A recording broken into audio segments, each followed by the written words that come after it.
all right, the man is supposed to be this, the man's supposed to be strong, the man's supposed to be a Navy SEAL, he's supposed to be a pilot, he's supposed to be a killer, he's supposed to defend his house, all these various things. Plus, you have to be knowledgeable, you have to be intellectual, hold a Yeah, conversation, but be vulnerable. And then, of course, be in touch with your feminine side, all these various things. I'm like, all emotionally right, that's a intelligent. laundry list. Man is supposed to be in a certain position. And there's constant talk of gender roles, and we can get into that. But there's constant talk of gender roles of the man's supposed to do this every single time. If there's a knock at the door at 2 a.m., Hmm. you better go out there and be prepared to die. And that's very based off of practicality, right? Like Mm, in real life. And so I think sometimes, and I have a lot of conversations about these things. I don't think anything's necessarily wrong with the modern way of things.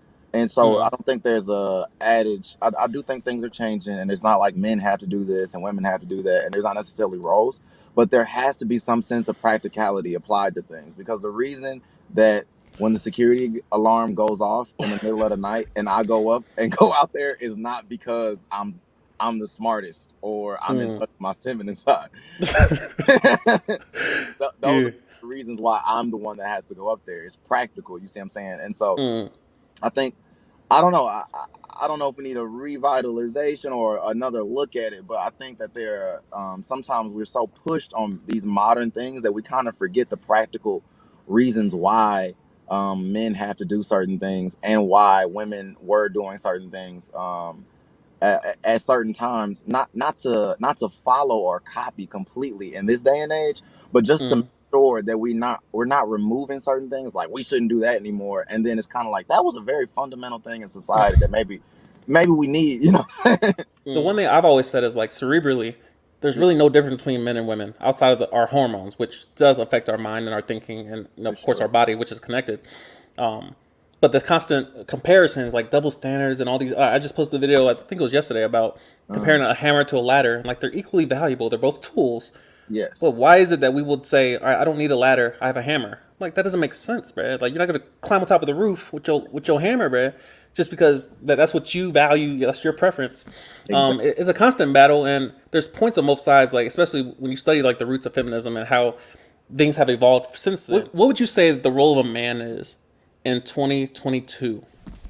Man, that's actually the problem. I think is that there is no defined role, but there is a lot of expectations. Like you said Oh, earlier, that's you was listing facts. off the laundry list. You was listing Mm, off all of these things that what I'm saying. And I want to make sure I say this too, because I think I said it earlier. Sometimes these things can be self-imposed, and so I'm not saying that all women expect this from every man, and this is what a man has to do. But this is mm, what societal pressures are kind of put on a man, and so sometimes we could be thinking that we need to do this, and it could still mess up our self-esteem or whatever the situation is, even if it's not exactly what women are expecting. mm, So when you have this huge laundry list of all of these things that men are supposed to do in society, but you don't really have a practical list of like, what do you need from me? Because it sounds mm. like you want a lot of things, but what do you actually need me to do in your life? And Yeah. I don't know. I think we kind of hitting a crossroads a little bit, because we kind of mixing up some of these needs and wants, and we really don't have them painted out really. Yeah. And so where the value of a long-term relationship is lost, or the value of what you need from a man if you're trying to get a long-term relationship is lost, or a value in what a man should be searching in for a woman in a long-term relationship is kind of lost.